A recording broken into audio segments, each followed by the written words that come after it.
invitado a esta hora en el informativo del Eje Cafetero.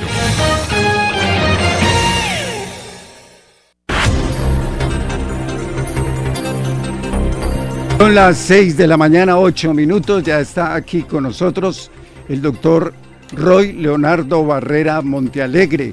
Él es médico, político y profesor y escritor colombiano. También ha ejercido como profesor de antropología médica, ha sido representante a la Cámara y senador de la República, presidente del Senado, miembro de la delegación del gobierno en la mesa de negociación con las Fuerzas Armadas Revolucionarias de Colombia, Ejército del Pueblo FAREP en Cuba y embajador en el Reino Unido. Barreras inició su vida política en las Juventudes Galanistas del Nuevo Liberalismo, movimiento disidente del Partido Liberal.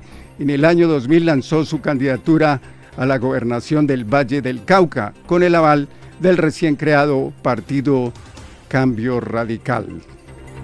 En el 2006 llegó a la Cámara de Representantes con el aval de dicho partido, con el cual militó hasta el 2009, cuando fue y se apartó de este partido. El mismo año se unió al partido de la U, donde llegó a ser codirector y senador. Militó hasta el 2012, cuando también fue, apartado de esta colectividad. Se vinculó después a la coalición política conocida como Pacto Histórico, donde respaldó la candidatura del hoy presidente de la República, Gustavo Petro Urrego. Desde el año 20 de julio del 2022 hasta el 4 de mayo del 2023 ejerció como presidente del Senado de la República. En agosto del 2023 fue nombrado embajador de Colombia ante el Reino Unido y hoy está aspirando a la presidencia de la República, doctor Germán. Sí, le doy los muy buenos días, la bienvenida acá a la emisora, al canal, al informativo del Eje Cafetero, al doctor Roy Barreras. Carlos pues ya ha hecho una semblanza de lo que ha sido en parte, porque ahí se quedan muchas cosas que ha realizado, en las que ha estado y que ha ejercido, pero digamos que ese es como un resumen de lo que ha sido su trayectoria profesional como médico, pero también en la política. Así, doctor Roy Barreras, que le doy los buenos días y recorriéndose el país. Pues hermano, un gusto saludarlo. Muchas gracias por este espacio, a la gente que nos ve, que nos deja entrar a sus hogares en el informativo del Eje Cafetero. Muchas gracias a Carlos, a Fermín y a todos los que quieren hoy compartir y saber en este día de unidad nacional. ¿Sabe por qué es un día de unidad nacional? Hoy es un día que juega la selección Colombia. Claro, y la selección Colombia nos une. Sí. ¿Con quién juega la selección Colombia hoy? Con Bolivia. No, señor. ¿Con quién juega? Juega con Lucho Díaz, juega con James Rodríguez. Está bien. Juega contra Bolivia. Contra Bolivia, cierto. Pero mire lo que dice Fermín, dice lo único que nos une. Y por eso me parece un día muy especial, porque por supuesto Colombia debería estar unida siempre. Siempre, sí. En estos días de polarización, de división, de peleas inútiles entre políticos de extrema izquierda, de extrema derecha, se nos olvida que cuando tenemos la camiseta de Colombia, nos unimos. Y deberíamos tener todos los días, pero pegada en el alma, la camiseta de Colombia, que es la patria de todos. De manera que es un día para celebrar desde la primera hora de la madrugada que Colombia está unida. Su pronóstico. Yo creo que quedamos 3-1 hoy. Carlos, ¿qué dice cómo quedamos? Ganando Colombia, por supuesto. Por supuesto. Sí. 4-2. 4-2, Fermín. No suelo dar resultados, pero sí, hoy ganamos 2-0. 2-0. Pero entonces, hermano, hacemos una polla. 2-1, ya quedó la polla hecha 2-1. Puede dejar la platica aquí, mejor dicho, nosotros la cuidamos. Ya se la transfiero toda o simplemente por acá dejo algo de su campaña. ¿Quién lo ha llamado Roy Leonardo? En su casa, por ejemplo, a sus amigos. Esa es Me imagino que muy pocos. Una pregunta muy grata. Algunos compañeros del barrio me llaman así. Sí. Pero el nombre tiene, pues, digamos, una historia, ¿no? Yo soy orgullosamente hijo de una madre soltera que nació en Santuario Risaralda, o sea, aquí en esta tierra. Mi abuelo era un campesino liberal y por eso desde la infancia yo oí hablar del Partido Liberal, como la mayoría de la gente que se hizo liberal, campesina y liberal en el barrio y en la calle. Eso es el liberalismo popular. Y mi madre, pues desplazada por la violencia, la enamoró un estudiante de medicina y pues ella, huérfana de padre y madre, el amor de su vida, pues le entregó su corazón, y no solo su corazón, el hombre la enamoró, la embarazó y se largó, que ese fue mi padre. Y ella tomó la decisión de sacar adelante sola a su hijo. Cuando yo nací iba a bautizar, el cura le preguntó cómo quería ponerle al hijo, y ella dijo, no, es que mi novio que se fue, le gustaba un héroe de las tiras cómicas de esa época que se llamaba Roy Rogers. Yo le quiero poner Roy Rogers, y el cura afortunadamente dijo, no, pero ¿cómo se le ocurre? ¿Cómo se lo va a tirar? Roy Rogers, ¿cómo se lo va a tirar así? Medio tíreselo un poquito, y entonces le puso Roy Leonardo. O sea, que y ese es el origen del cura. nombre. Yo creo que el Leonardo tiene, sí, yo creo que el cura tuvo mucho que ver. Bueno, los curas han tenido mucho que ver en mi vida, porque yo después estudié con los hermanos de las escuelas cristianas, me hice católico, y mire que de niño, como nos pasa a los colombianos, uno va como formándose en la vida, es decir, de niño fui liberal, de niño me hice católico, y desde niño entendí que había que trabajar y estudiar duro para salir de abajo hacia arriba, porque yo nací en un barrio popular, y me parece un milagro, después de haber sido panadero y taxista, hijo de esa madre a quien le debo todo, pues haber llegado a ser presidente del Congreso, gracias a esa madre. Y lo digo hoy porque, no sé si ustedes recuerdan o saben, en esta región, en Risaralda, hay 34.000 mujeres más que hombres en la población solas, la mayoría de los hogares, jefes de hogar mujeres o madres solteras, que madrugan a trabajar, a sacar adelante la familia. Y creo que cuando uno tiene ese origen, entiende que tiene que trabajar para darle la oportunidad a esos hijos de madres solteras, a esas familias de mujeres jefes de hogar, para que puedan trabajar, estudiar, salir adelante. ¿Cómo va la salud, doctor Roy? Muy bien, muy bien. Yo soy un hombre bendecido y creo que ese es otro de los milagros. Yo me curé absolutamente y estoy perfectamente. Estoy lleno de energía, lleno de ilusión, celebrando cada día y celebrando este día. Y repitamos lo que es un día en que está unida Colombia, porque nos une la selección, ojalá nos uniera todas las mañanas la bendición de la vida y la gratitud por estar vivos. Cuando alguna ocasión de las 2 veces que ha estado con nosotros acá en cabina, el doctor Álvaro Uribe Vélez, le dije antes de entrar a la cabina, y le dije yo, presidente, ¿qué quiere que le pregunte? Germán, querido, pregúnteme todas esas cosas que hablan por mí, por ahí en la calle, para yo defenderme, para ustedes de ese concepto también, es de esa idea. Usted sabe que a mí me gusta que me preguntan de todo y contesto todo. Sí, es que le planteo eso porque... Eso le dijo mi compadre. Usted sabe que el expresidente Uribe es el padrino de mi hijo menor, y aunque él se distanció de mí hace años, cuando hice aprobar la ley de víctimas, que a él no le gustaba, pues los sacramentos para nosotros los católicos son sagrados, eso no se disuelve, de manera que... ¿Y compadre es compadre? No, pues porque no deja de serlo. Es un sacramento católico, ¿no? Entonces, yo le sigo teniendo, digamos, en lo personal, el respeto y la consideración que además hay que tenerle a un expresidente de la República que en un momento dado jugó un papel muy importante en la historia de Colombia, cuando el fracaso de las FARC en el Caguán, y Colombia sentía que no podía entregarle el país a las guerrillas y necesitaba recuperar el orden y la autoridad. Después pasaron cosas terribles a propósito del paramilitarismo y los falsos positivos y todas estas cosas dolorosas y atroces, pero la mayoría, inmensa mayoría de los colombianos en ese año 2001 quería volver a respirar seguridad, y me parece que hay que conocer esa historia para poder tener cierto equilibrio en el juicio de la historia. Cuando no se conoce la historia es fácil con fanatismos agredir, insultar o celebrar las desgracias ajenas, y a mí me parece que la desgracia ajena no se celebra, sino que la vida termina siendo justa y las cosas son como Dios quiere. Es que le planteo eso, doctor Barreras, porque no sé si ya leyó la columna del exalcalde de Pereira, Álvaro Ramírez González. No, ¿qué dice el exalcalde? Álvaro Ramírez fue alcalde de Pereira, fue gerente del periódico La Tarde, es uno de los columnistas bastante reconocidos que escribe, entre otras cosas, en algunos medios internacionales.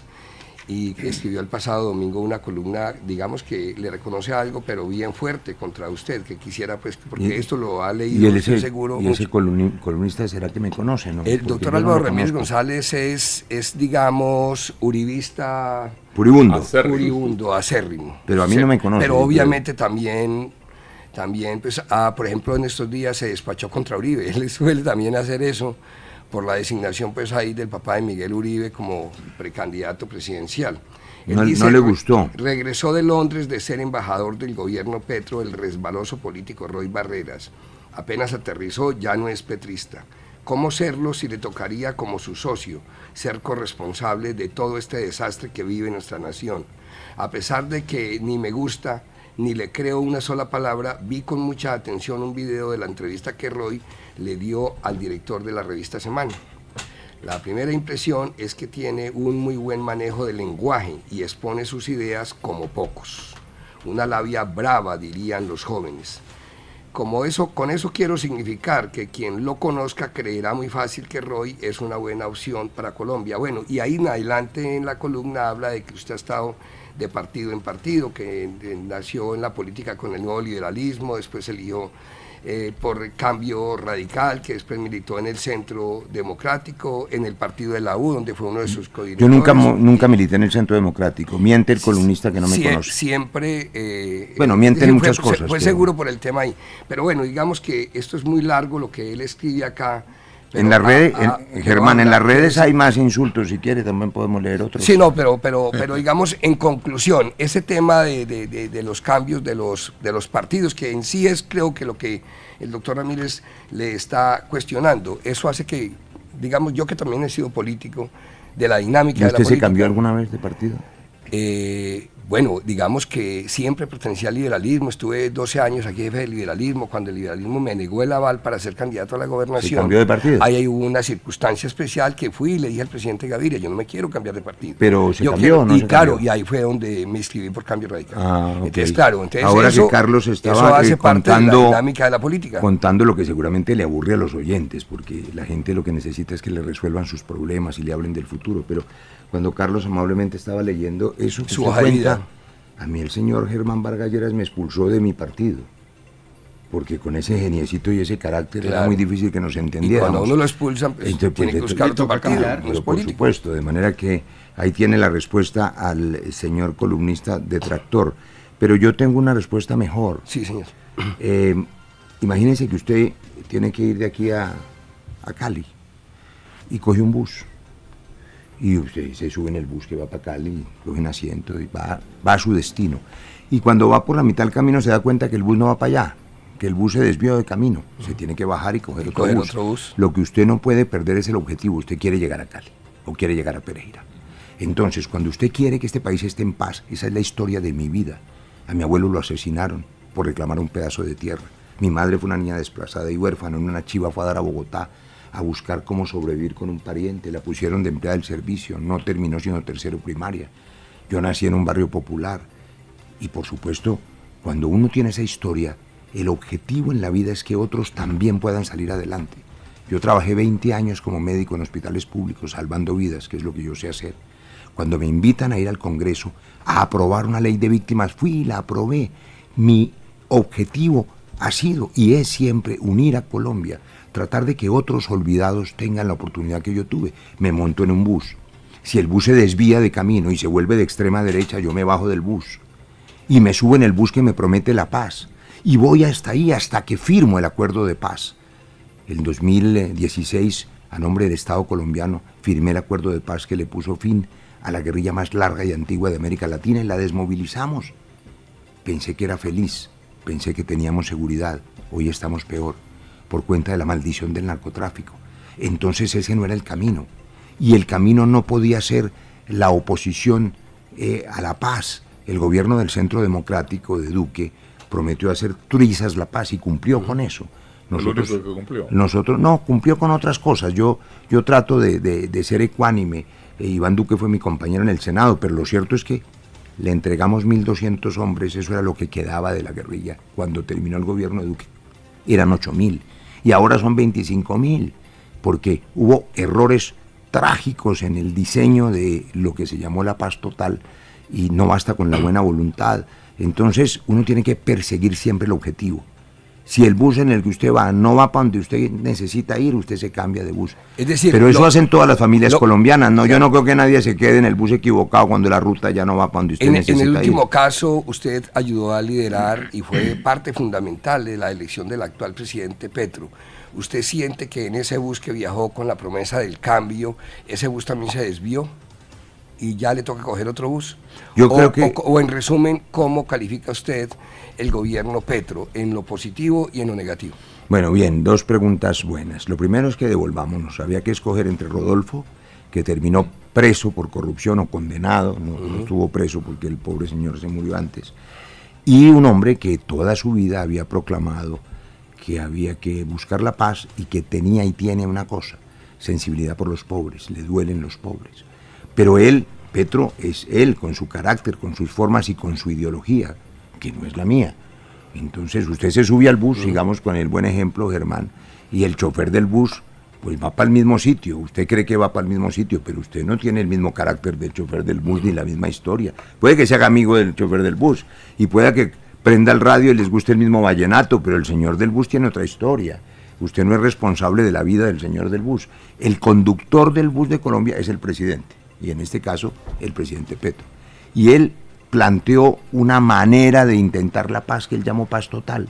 Hoy creo que lo que se necesita es seguridad total, porque los delincuentes de las organizaciones criminales abusaron de la buena fe.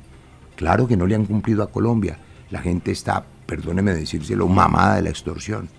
En Pereira, que es una ciudad tan bella, en Dos Quebradas, que es una ciudad que ha crecido, en Risaralda, que es una región bella para traer turismo de clase mundial con estas, aquí no hay alfombras rojas, sino alfombras verdes, cafeteras, aquí hay turismo, aquí hay alegría. Acabamos de vivir las fiestas de Pereira y la Pereira, presencia de... mire, cuando usted encuentra a un pereirano en masiva. el mundo, encuentra alegría, buena gente, buena onda, trabajo, camellador. Me encontré aquí abajo en el ascensor a Javier. ¿Usted sabe quién es Javier? Javier trabaja aquí hace 10 años, es el vigilante del edificio. Jorge, Martínez. Martínez. Jorge Martínez. Jorge, 10 años.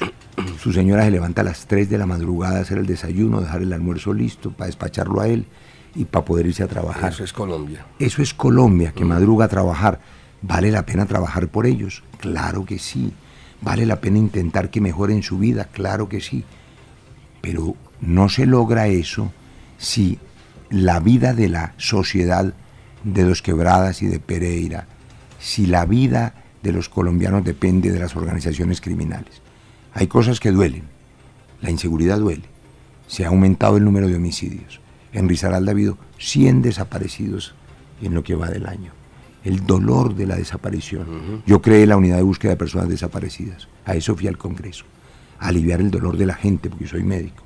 Y la unidad de búsqueda de personas desaparecidas le ha devuelto a sus familias a miles de personas en fosas comunes, por lo menos para que le hagan cristiana sepultura a los que fueron asesinados. Pero en Pereira hay 100 desaparecidos. Entonces hay que seguir intentando que nos dejemos de matar.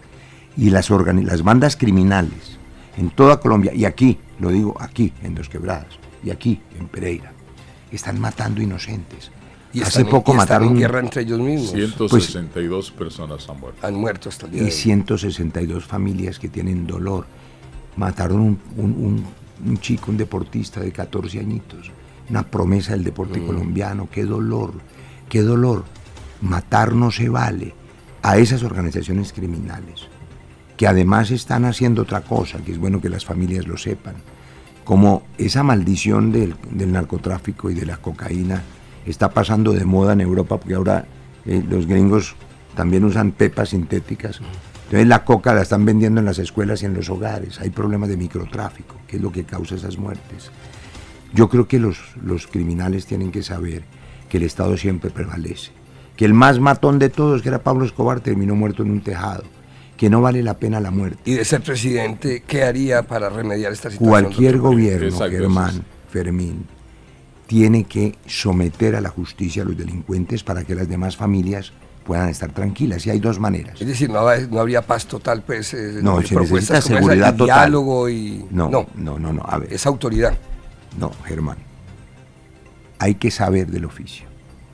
Hay dos maneras para que cualquier gobierno en el mundo pueda someter a la justicia a los criminales. Pongámonos de acuerdo en que hay que someter a los criminales a la justicia, porque si no ellos, pues si no pagas la extorsión o la vacuna te matan, y eso no es una buena vida, ¿no es cierto? Pongámonos de acuerdo en que no es una buena idea que matar a un muchacho deportista de 14 años. Estemos de acuerdo en que no. Entonces, como eso no se puede, hay que intentar que no sigan matando, de dos maneras.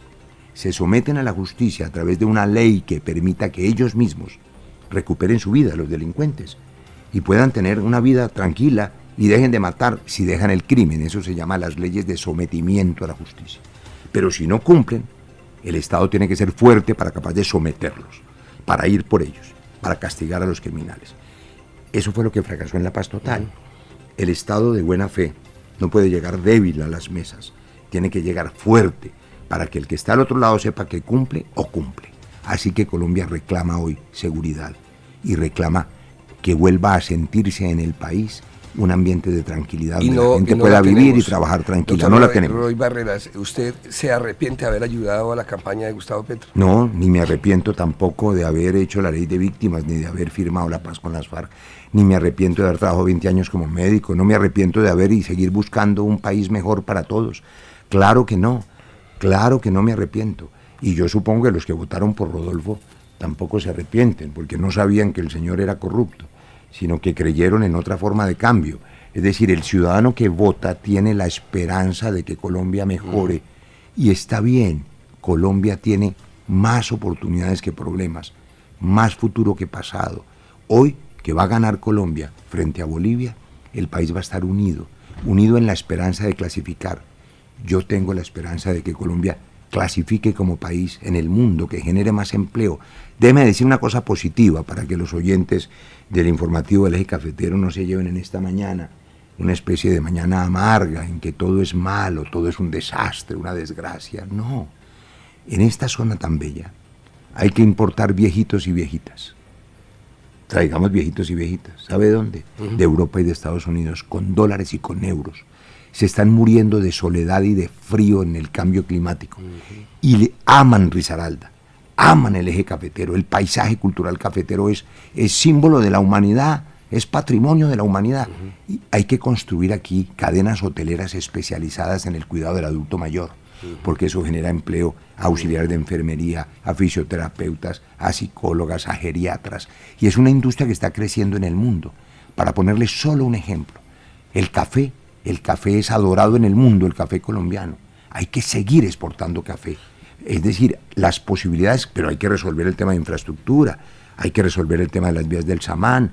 Es decir, hay tanta tarea bonita por hacer que quien quiera gobernar, Germán, el 7 de agosto a las 3 de la tarde, no importa de qué color sea, tiene que tener el propósito que hoy nos une a los colombianos, estar unidos para juntos sacar el país adelante y aprovechar las riquezas de este país, pero sanando las heridas sociales, sanando las heridas del odio, sin polarización, porque la polarización no le ayuda a nadie. La gente tiene que madrugar todos los días a trabajar. Hagamos un país mejor, sin perseguir a nadie, sin odiar a nadie. Pasemos la página del odio y avancemos juntos. Hay más de 70, 80 candidatos, precandidatos hoy, y digamos que he visto cómo se está liderando la política, es decir, y van a haber unas consultas entre la izquierda, entre el centro y la derecha. No se habla de extrema izquierda ni extrema derecha, sino que se habla de esos tres idearios políticos. ¿En qué consulta va a estar en esos tres aspectos? Yo no soy candidato, Germán. Estoy recorriendo el país para escuchar a la gente, como el señor Martínez de ahí, como la gente que trabaja en la Plaza Mercado. Yo le pregunto a la gente qué preocupaciones tienen y me enseñan cosas todos los días. Aprendí ayer en una finca cafetera que los muchachos que vienen de muchas regiones del país a recoger café consumen droga para trabajar y trabajan para consumir. Y algunos les pagan con droga. Y algunos. Entonces es mucho dolor. Hay que mirar de qué manera esos muchachos humildes que van errantes por el país pueden tener futuro y una vida mejor. Y claro que hay que recolectar café, pero en condiciones dignas. Si yo no me meto a los cafetales a hablar con ellos, no me entero que esa es su vida. Hay que conocer a Colombia para poder ayudar a sacar este país adelante. Así que estoy recorriendo el país para conocer aún mejor este país. Pero no ha definido si para va a ser preguntarles. candidato o no va a ser candidato. No, hay que esperar qué pasa. Hay una consulta en octubre. En octubre hay una consulta que es de la del izquierda. pacto histórico. Claro, y ahí saldrá un candidato de la izquierda Y o ahí va a candidata. participar. No voy a participar, porque primero yo no soy de izquierda. Le he contado en esta amable entrevista varias veces que desde mi abuelo soy liberal. Entonces, usted también. Usted no es de izquierda, yo tampoco, Germán. Esa es la consulta de la izquierda. Ahí sale un candidato. En marzo habrá otra consulta que se llama del Frente Amplio, donde quizá liberales como usted y yo podemos votar o participar. Y si se unen esas dos corrientes, ese liberalismo popular, el liberalismo auténtico del que usted hizo parte, y esa izquierda que es la lucha popular, que les ha costado muchos muertos, para reivindicar esos derechos de la gente, pues esas dos corrientes, liberal, izquierda, centro izquierda, ponen el presidente de Colombia y unen este país. Germán, salgo volando porque tengo compromiso con otros colegas. Que tiene una agenda. ¿Cuál es su mensaje finalmente para toda nuestra audiencia? Cualquier futuro de Colombia necesita que nos unamos, no más polarización. Que quien sea capaz de gobernar sea capaz de unir este país. Muchas gracias, Germán, por este espacio. A Carlos, a Fermín, siempre tendrá acá a todos. Doctor Barreras, y saludos al columnista, y dígale que tome cafecito con azúcar para que no se amargue tanto. Le voy a enviar el artículo y le voy a enviar el contacto de él por si lo quiere. No, mándele el mío para que me llame, que yo le voy a decir cómo hay que pasar la página del odio. Muchas gracias, feliz día. Son las 6 de la mañana, 34 minutos, vamos a nuestro break y ya.